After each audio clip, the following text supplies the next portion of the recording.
If I see one more 20 to 25 minute training that's called a masterclass, I might lose it. Not because of the length, but because of the promise.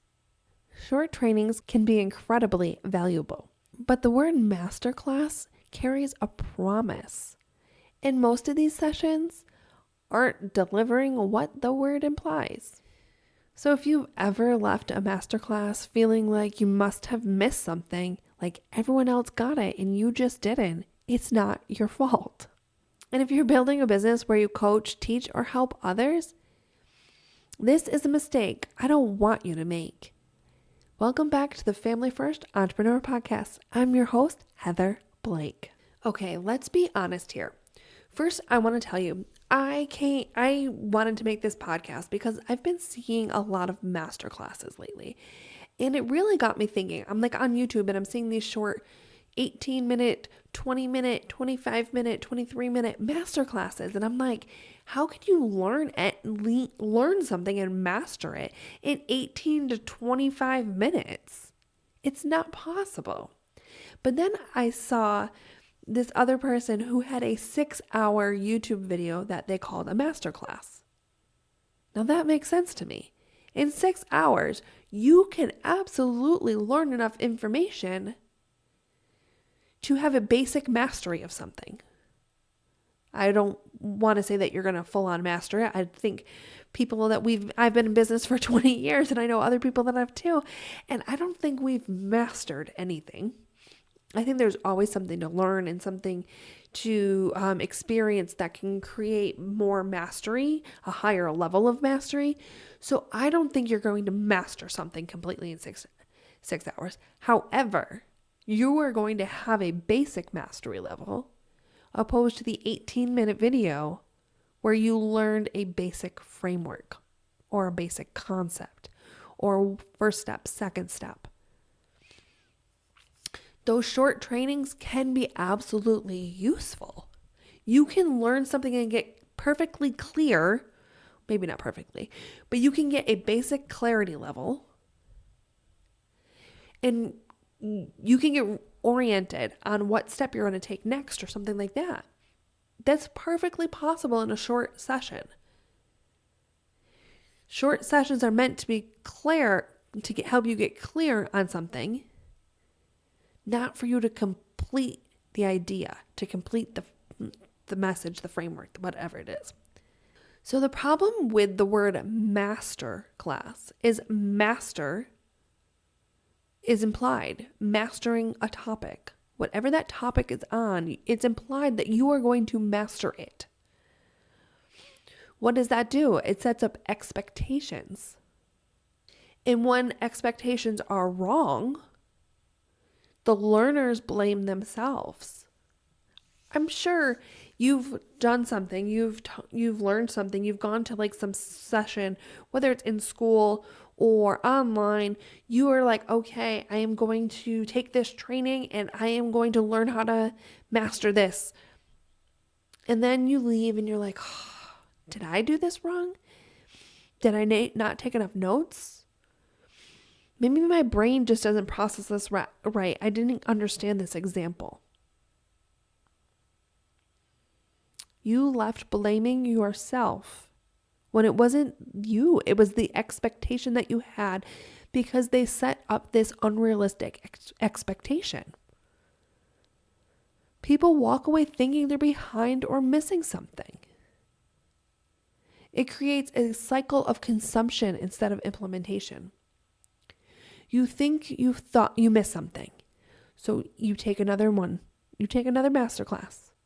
You're going to maybe take one from someone else. Maybe you just didn't understand that way that teacher taught it. So you keep consuming. And you become in this stuck phase of procrastinating learning. You keep learning, but you're only learning surface level stuff. You're not getting deep enough to actually be able to really get into and get the complete framework, the complete system, whatever it is, of what you're learning. because the promise was inflated and then it damaged your confidence. If you're teaching, you do not want to do that to your learners. If you are learning, you do not want that have to be done to you. The word masterclass, it kind of has this prestigious kind of connotation. I'm teaching a masterclass. Truthfully, it's never once occurred to me to name something a masterclass. I'm not about impressing anybody. And that should not be your job either. Your job is not to impress someone by delivering a masterclass. Your job is to support them. Your job is to be honest about what your content can and can't do. We are about 8 minutes in, depending, might be a little less by the time I edit this. But this podcast will be about 20 minutes long when I am done with it. And I know that you will not walk away with an exact framework of how to name and market your training session, but I don't promise that to you. And I am not trying to deliver that promise. Because when you have a clear promise that creates safe learning environments and doesn't set the people that are listening up for disappointment. This is an honest conversation here, not a masterclass. So I just want you to think about that when you're choosing what trainings you're taking and how you perceive what you're going to learn in them, or how you are positioning your trainings if that is what you're doing. If you are going to start training somebody to run a marathon, you are not going to have a 20-minute master session, because you absolutely cannot learn how to run a marathon and train for a marathon in 20 minutes. People spend 6 months a year training for marathons. Sorry for that clicking. If you can hear it, that is my radiator. So what should a short training do? How should it be positioned? Short trainings are practical but light. Short sessions can introduce a framework. They can clarify a real problem. They can help someone decide what their next step is. And they can reduce overwhelm. So let's say introduce a framework, clarity for a real problem, help someone decide what their next step is, reduce overwhelm, and that's enough. That's valuable. That's ethical. Did you hear that? That's ethical. That is one of my huge things. I want to impact people, but I never want to do something that's not ethical or aligned with me. And I hope that you have that exact same value as well. So let's think about this. The word master, it's a word, it's language, it's a promise in a way. And it matters more than you realize how you frame something. So better alternatives to the word masterclass could be a training, a workshop, framework session, clarity session, introduction. Wait, I had another one. Where is it? Man, hold on. A guided walkthrough. Right? I really like that one. A guided walkthrough. Now I have to scroll back down to where I was. So training, workshop, framework session, clarity session, introduction, guided walkthrough. There we go. So words don't market your offer, but they shape the expectation and the confidence that someone has when they take it. Does that make sense to you? So marketing is not just choosing the word. However, it will shape the expectation of the person taking your class or your session, and it will determine their confidence level as long as you carry through on that promise. If you're promising someone a workshop to me implies that you are doing active learning. So you are teaching and they are taking steps, whether it be, like you give them a prompt and they write it out, that implies workshop to me.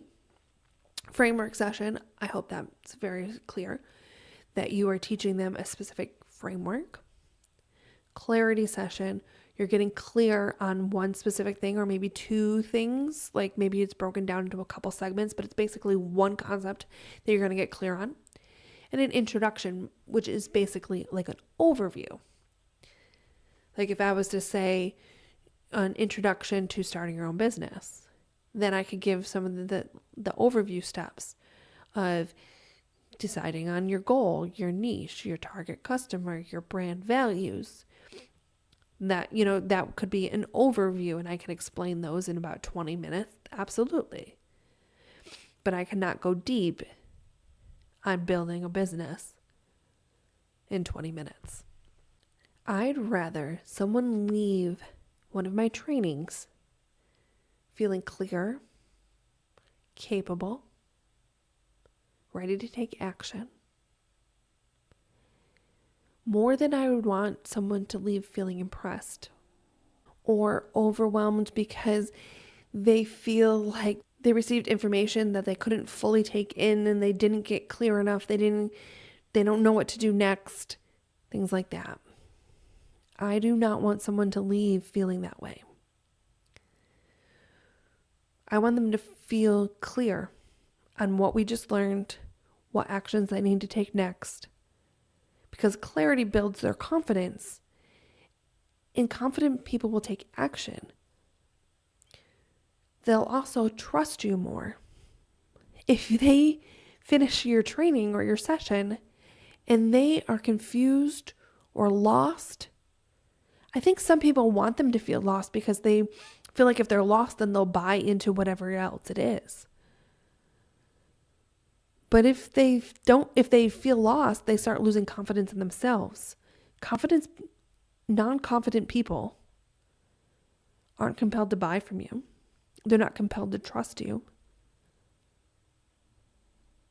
They're not compelled to keep watching you if they felt less confident, overwhelmed, confused, any of those things when they're done with your training. Let me give you a real clear example because this shows up everywhere, especially even in fitness. Imagine a fitness coach runs a 25-minute masterclass on getting strong. In that session, they talk about form, mindset, protein, progressive overload, recovery, and consistency. That's not a masterclass, that's an overview. Getting strong is a skill that requires time, repetition, coaching, adjustment. You don't master it in 25 minutes. You start understanding it. So when someone leaves that masterclass and getting strong, they leave the session thinking, I know what I'm supposed to do, but I'm still not confident in how I'm supposed to do it. And instead of questioning the promise, they question themselves. Now, let's say that same coach said this. This is a 25-minute training to help you understand what actually matters when you want to get stronger and what to focus on first. That's honest and that builds trust. Same content, different promise, completely different outcome. If you teach anything, fitness, business, mindset, parenting, leadership, this applies to you. Your job isn't to compress mastery, it's to create clarity, right? If you want to have a masterclass session, then you can do that either in on a full day or multiple smaller sessions broken up. But do not expect to create mastery in 20 to 25 minutes, and do not promise someone that. Mastery comes from practice. Clarity comes from good teaching. They are not the same thing. I hope that fitness coach example kind of helped you understand what I'm talking about here. Let's give you one more. All right, so let's give this example as a business coach here. A 30-minute masterclass on building a profitable business. Holy cow, I could never do that. You talk about niche, offers, marketing, mindset, pricing, systems. That's not mastery. If I was to talk about all those things in 20 to 25 minutes, holy cow, we'd barely scratch the surface. Maybe I could go slightly deep on your niche or your mindset. And then the rest of it is just basic overview. The learner is left knowing what exists, but not what to do next, or even how to really do any of that stuff other than the one topic I'm able to go deep on. The proper promise is not of a masterclass. It's this training will help you understand what actually matters first when starting a business and what can wait. Like if I frame it that way, like these are the important parts, these are the less important parts. The clarity builds the confidence, the completion builds over time. Right? They're not going to get complete on how to run a business. We'll do one more here. Have you ever taken a masterclass on social media? How to grow on Instagram, we'll say. Talk about hooks, reels, captions, hashtags, consistency, algorithm, 3 different types of reels, the different types of hooks, short captions versus long captions,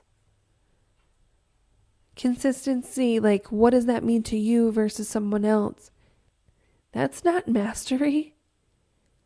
You cannot talk about all of that in 20 to 25 minutes. The learner is left feeling like they need to do everything all at once. And what does doing everything all at once equal? Burnout, confusion, and feeling of failure. The proper promise. This training will help you understand how Instagram actually works and where to focus first based on where you are in your season. All right, I think we gave a couple examples here. Let me scroll back to where we were. So if you've left a masterclass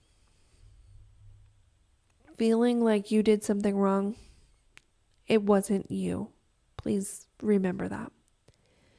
If you're building a business that helps others, you don't need bigger promises. You need clearer ones. Let's not chase mastery or overpromise mastery and start building and teaching clarity. I'll see you next week on the Family First Entrepreneur Podcast.